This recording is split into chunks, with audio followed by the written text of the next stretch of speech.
الكريم أما بعد فقد قال الله تعالى في القرآن المجيد والفرقان الحميد فأعوذ بالله من الشيطان الرجيم بسم الله الرحمن الرحيم يا أيها الذين آمنوا اتقوا الله وكونوا مع الصادقين صدق الله مولانا العظيم وصدق رسوله النبي الكريم ونحن على ذلك من الشاهدين والشاكرين والحمد لله رب العالمين۔ تیزی کے ساتھ نبی کی بارگاہ میں درود پاک کا نذرانہ پیش کریں۔ اللہم صلی علی سیدنا و نبینا مولانا محمد بارک وسلم صلاۃ دائما علیک یا رسول اللہ صلی اللہ تعالی علیہ وسلم۔ جیسا کہ ہم اور آپ بخوبی یہ جان رہے ہیں کہ آج کی یہ شب بڑی عظیم شب ہے، بڑی برکت والی شب ہے، نور و نکات میں ڈوبی ہوئی شب ہے۔ آج کی اس شب میں ایک سے ایک خطیب، عمدے سے عمدہ متکلم اور بہترین سحر اللسان کے مالکان آج تشریف فرما ہے، جلوہ گر ہونے والے ہیں۔ یقیناً ہم ان کے جواہر پاروں سے اپنے دلوں کو منور و مجلہ کریں گے، لیکن افسوس یہ ہے، المیہ ہمارا یہ ہے کہ ہم ادھر ادھر بھٹک رہے ہیں بھٹکے ہوئے مسافروں کی طرح، اور ایسا لگ رہا ہے کہ جیسے کہ ہم بے قاعدہ بے ترتیب انسان دنیا میں بس یوں ہی ایسے ہی بھٹک پڑے ہیں، ٹپک پڑے ہیں۔ عزیز ساتھیوں، آپ مذہب اسلام سے تعلق رکھتے ہو، مذہب اسلام میں ایک ضابطہ ہے، ایک ترتیب ہے، اور ترتیب کے حساب سے یہ نظام زندگی ہماری چل رہی ہے۔ بڑے ادب کے ساتھ تمام تر اہل اسلام کو میں مدعو کر رہا ہوں کہ آج کی اس شب میں بہت ہی بہترین خطاب کے مالک حضرت علامہ سید شباہت حسین ہیں، جو یقیناً ہندوستان کے مختلف شعبوں میں اپنی ولولہ انگیز گفتگو سے ایک تہلکہ مچائے ہوئے ہیں، لہذا آپ ان کے بیانات کو سماعت فرمائیں گے۔ چند منٹ کے لیے مجھے حاضر ہونا تھا، 2-3 منٹ کی میرا یوں ہی گزرا۔ ہم نے خطبے میں ایک آیت پڑھی ہے، بڑی مشہور و معروف آیت پڑھی قرآن میں۔ اللہ نے فرمایا، اے ایمان والوں اللہ سے ڈرو اور سچے لوگوں کے ساتھ ہو جاؤ۔ اے ایمان والوں تم اللہ سے ڈرو۔ آپ جانتے ہیں کہ ایک بندہ جب اللہ سے ڈرتا ہے تو وہ ایمان والا ہوتا ہے۔ ایسا تو ہے نہیں کہ سب ایمان والے ہو گئے ہیں، ایسا تو ہے نہیں سارے انسان جتنے سب ایمان والے ہیں۔ کیا آپ نے دیکھا ہے کہ یہودی کو ایمان والا کہا جاتا ہے؟ کیا کبھی آپ نے سنا کہ عیسائی کو ایمان والا کہا گیا؟ کیا آپ نے کبھی یہ ضابطہ دیکھا کہ اہل ہنود کو جو ہے اسلام ایمان والا کہا گیا؟ نہیں، جو کلمہ پڑھنے والا ہے، اللہ رسول کو ماننے والا ہے، اللہ کی توحید جناب رسول اللہ کی رسالت کا اقرار کرنے والا ہے، ضروریات دین کا اقرار کرنے والا ہے، قرآن نے اسے ایمان والا کہا۔ اور جب اللہ سے ڈرا تبھی تو وہ ایمان والا بنا، اور پھر جب اللہ سے ڈرا ایمان والا بنا، پھر الگ سے اللہ سے ڈرنے کا حکم کیوں؟ الگ سے پھر یہ کیوں کہا گیا ایمان والوں تم اللہ سے ڈرو؟ کچھ تو ہے، وہ یہ ہے کہ ہم کلمہ پڑھنے والے ہیں، ادھر ادھر بھٹک رہے ہیں، ضرورت ہوتی ہے ایک مؤذن مسجد سے صدا لگاتا ہے، الصلاۃ خیر من النوم، مؤذن مسجد سے صدا لگاتا ہے، حی علی الصلاۃ حی علی الفلاح۔ ہم اور آپ ہوتے ہیں کہ سن رہے ہوتے ہیں لیکن بے پرواہ ہوتے ہیں۔ ایسے مواقع کے لیے اتقوا اللہ، اللہ سے ڈرتے رہو۔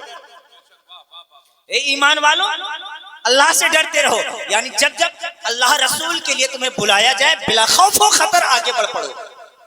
وَكُونُوا مَعَ الصَّادِقِينَ، اب یہاں پہ کافی وقت چاہیے ایک وجاہت کے لیے، بات کو ظاہر کرنے کے لیے۔ وَكُونُوا مَعَ الصَّادِقِينَ، اگلا جملہ اللہ نے فرمایا اور سچے لوگوں کے ساتھ ہو جاؤ۔ اب سچوں کی بڑی ساری تشریحات ہیں۔ سچا وہ جو مزاروں میں آرام فرمائے انہیں بھی کہا گیا، سچا صوفیہ ہے، سچا شہید ہے، سچا صدیق ہے، سچا مومن ہے، اور وہ بندے عام جو بلا خوف و خطر، بلا لوث و محبت سچی بات بابانگ دوہل کہتا ہے، وہ بھی سچا ہے، وہ بھی سچا ہے۔ اور قرآن نے بغیر کسی قید کے کہا، اے ایمان والو اللہ سے ڈرو اور سچے لوگوں کے ساتھ ہو جاؤ۔ اب اس سچائی میں بھی الگ الگ اس کی تشریحاتیں ملیں گی، ایک دو میں یہاں پر وضاحتیں کروں۔ اگر بد مذہبیت کا دور دورہ ہو، گمراہی کا دور دورہ ہو، کفر اپنی طغیانی کے ساتھ پوری آب و تاب کے ساتھ اپنی چادر کو پھیلا رکھا ہو، ایسے وقت میں، ایسے دور میں، ایسے نرخے میں ہمیں یقینی طور پر اللہ والوں کے ساتھ کھڑا ہو جانا چاہیے اور کہنا یہ چاہیے کہ یہ جان رب کی دی ہوئی ہے اور یہ امانت ہے رب کی۔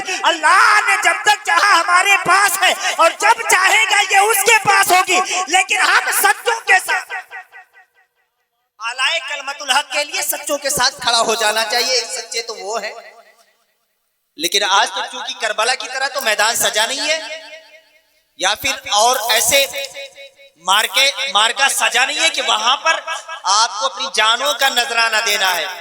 آج کے اس دور میں آپ کو یہ دیکھنا ہے کہ سچ کدھر ہے پہچاننا ہے اور ادھر کھڑے ہو جانا ہے، بغیر تیر و تلوار کے، بغیر لاٹھی ڈنڈا کے، صرف 50 گرام زبان کے ساتھ. اور یہ اقرار ہی نہیں بلکہ اس بات کا اظہار بھی ہو کہ کل بھی ہم سچوں کے ساتھ تھے اور آج بھی ہم سچوں کے ساتھ ہیں. وہ اس لیے ہیں کہ ہم ایمان والے ہیں. اللہ ہمیں اور آپ کو، ہر کسی کو ایمان والا بننے کی توفیق عطا فرمائے اور ایمان کی حلاوت نصیب فرمائے. جیسا کہ ہم نے کہا تھا مختصر سے 10 منٹ کے اندر، اور شاید میرا وقت ہوا اور بات کافی یہ مبہم رہ گئی. اللہ ہمیں اور آپ کو، ہر کسی کو قرآن سیکھنے کی توفیق عطا فرمائے اور قرآن سیکھ کر کے اس پہ عمل کی اللہ ہمیں توفیق عطا فرمائے. وما توفیقی الا باللہ. السلام علیکم ورحمۃ اللہ. تجھ کو ہمتن کرم بنایا، ہمیں بھیک مانگنے کو تیرا راستہ بتایا. تجھے حمد ہے خدایا، تجھے حمد ہے خدایا. وہ کماری پاک مریم، وہ نفخت فیہ کا دم ہے عجب نشان اعظم، مگر آمنہ کا جایا وہی سب سے افضل آیا، وہی سب سے افضل آیا.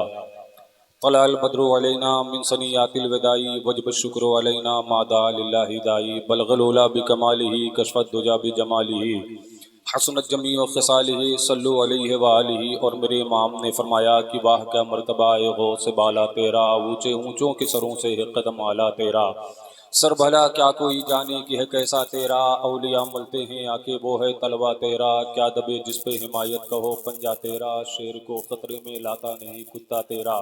اور تیری سرکار میں لاتا ہے رضا اس کو شفیع جو میرا غوث ہے اور لاڈلا بیٹا تیرا. استاد زمن علامہ حسن علیہ رحمت و رضوان نے ارشاد فرمایا کہ دل درد سے بسمل کی طرح لوٹ رہا ہو، سینے پہ تسلی کو تیرا ہاتھ دھرا ہو. گر وقت اجل سر تیری چوکھٹ پہ جھکا ہو، جتنی ہو قضا ایک ہی سجدے میں ادا ہو. ڈھونڈا ہی کریں صدر قیامت کے سپاہی، وہ کس کو ملے جو تیرے دامن میں چھپا ہو. یا الہی رحم فرما مصطفیٰ کے واسطے، یا رسول اللہ کرم کیجئے خدا کے واسطے. مشکلیں حل کر شہ مشکل کشا کے واسطے، کربلائیں رد شہید کربلا کے واسطے. سید سجاد کے سقے میں ساجد رکھ مجھے، علم حق دے باقر علم خدا کے واسطے.